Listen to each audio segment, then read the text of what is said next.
Hi, I'm Al. We're doing an experiment today. Things that I wanted to learn how to do is to make butter. And there's a lot of information on the internet about making butter. I do want to say that when you've got pasteurized milk, pasteurized cream, anything that's pasteurized that you're using, you need to be careful about aging that stuff or letting it sit out, because the good bacteria has been killed through the pasteurization. And it allows bad bacteria to get in. And I've seen a couple people say, you know, let this pasteurized cream sit out for 12 hours and start to spoil. And I disagree with that. You don't want it to sit out at all, because it's been pasteurized. When it starts to spoil, what happens is bad stuff gets into it, not good skin. I'm not an expert. This is kind of the things that I saw, and you know, I'm not. I feel comfortable with what I know, but you know, you do your own research. As far as butter is concerned, you want to use cream. This heavy cream has all the fat in it, and if you think about the fat, these fats come in little molecules or beads or cells, or however you want to think about it. So with this, what you're trying to do is actually break these fat pockets up, and what's inside of those little fat beads, if you will, is the butter. And what you're doing is agitating this cream. You can agitate it in any container. I guess they used to agitate it in wood. They used to make these big wood boxes, and they'd have them on rockers, you know, with slots in the box, and it would agitate this stuff until it turned into butter.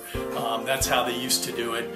You can take a glass jar and just shake it like this for a period of time, turn it into butter. I've never seen anybody use a plastic container. I'm going to try a plastic container today. The plastic container, what's nice about it is this thing can go into your bug out bag. Obviously you would stuff it with something else to take, so it wouldn't take up the room, but it can go into your bug out bag and you can use it later. Here we go. We're going to give this a shot. We're going to make sure the lid's tight on there. I'm going to go ahead and unscrew this,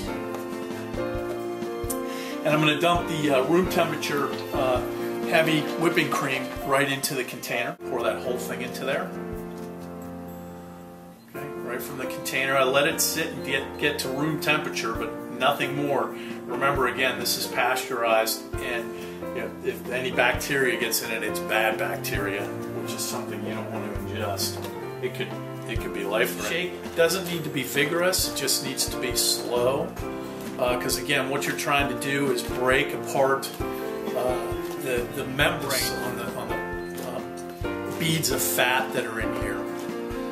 And you can see now, as I've been shaking, it's still just cream, and it's coated the entire inside of the container. I've been shaking for, I don't know, 2 minutes. You can actually feel the cream starting to change. You can feel, the best way to describe it is you can feel air bubbles getting into it. And what's happening to the cream is it's now turning into whipped cream, which is part of the process. I'll show you here that real quick, and then we're going to turn the video off, but I'm going to show you that there's a lot of, hopefully you'll be able to see it, there's a lot of air bubbles in this cream on the side here. So we're going to stop. I don't know if you can see, there's a ton of bubbles in there.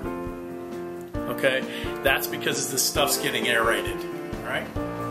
Okay, it's been about, I don't know, 3 or 4 minutes now. I wanted to show you kind of what the liquid looks like. It's changed quite a bit. I don't believe it's still, I don't believe it's at the whipped cream stage yet, but let's take a peek at this. All right, you can see it's relatively thick, thicker than it was. To show you again, it's starting to really separate here. It's gone from the whipping cream stage to starting to turn into butter. It's been about 12 minutes. Okay, you can see now it's starting to curd up. As you can see here, it looks kind of like chunky vomit, I guess is the best way to describe it. It's gone from a cream stage, and it is now turning into butter. So we're going to just stay here for a second. You could, when I was shaking it about midway through, which was about 12 minutes into it, it stopped making noise because it was a whipped cream stage. And we're now about 25 minutes into it. It is now turning into butter, and you can hear a very distinct fluid in there now, which we started out with distinct fluid. It expanded into whipped cream, and didn't make any noise at all. And now we're back into distinct fluid again. Finishing the process up here, you can see in here that it's pretty well shaken up. I wanted to show you what it looked like on the inside real quick.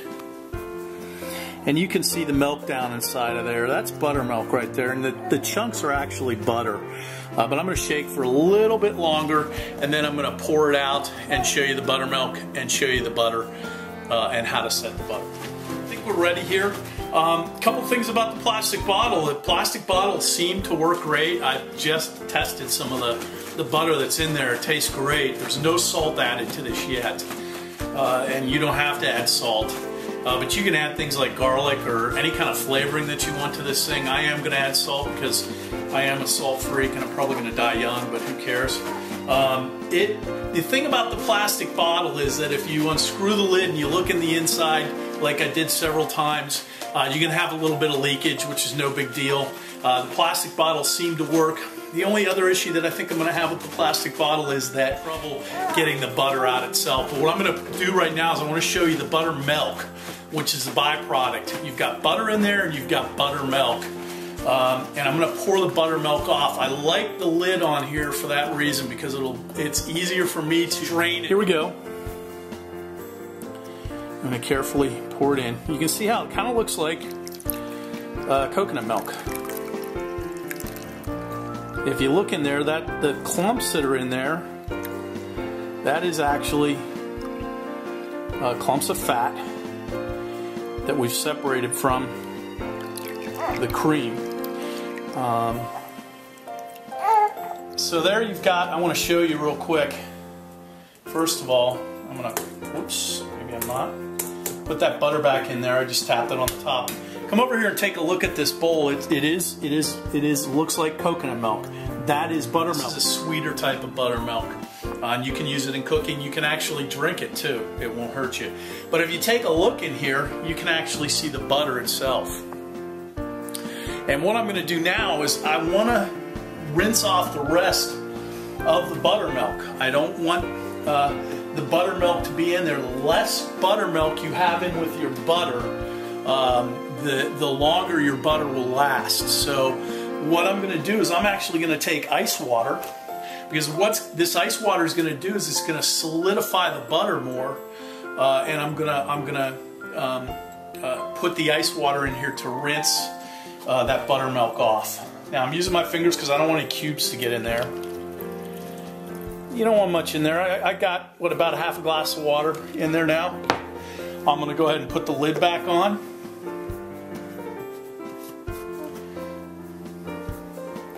And I'm just going to shake it up. You basically want to do this until your butter is completely clear. Now, watch the fluid as it comes out. It's going to be more watery, obviously. It doesn't look like the buttermilk. Okay? And again, I'm just pouring it right in the middle because I'm trying to collect all the butter. You want to do this again until it's clear. Here comes the butter. Oh, got a little more water here. Let's go ahead and dump that out.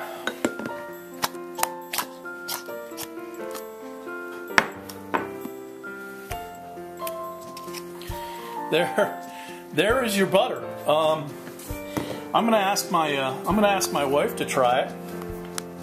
She's putting some on her finger. Oh, that's good. Huh? Oh, that's really good. All right, let me have a little bit of try here. Wow. It's a little whipped too, and it's sweet. You can use sea salt. You can use iodized salt. Whatever you want. I'm just using regular salt here. Couple things about salt: it's going to take some of the moisture out of there, and again, it's going to give you a little bit of a taste to it.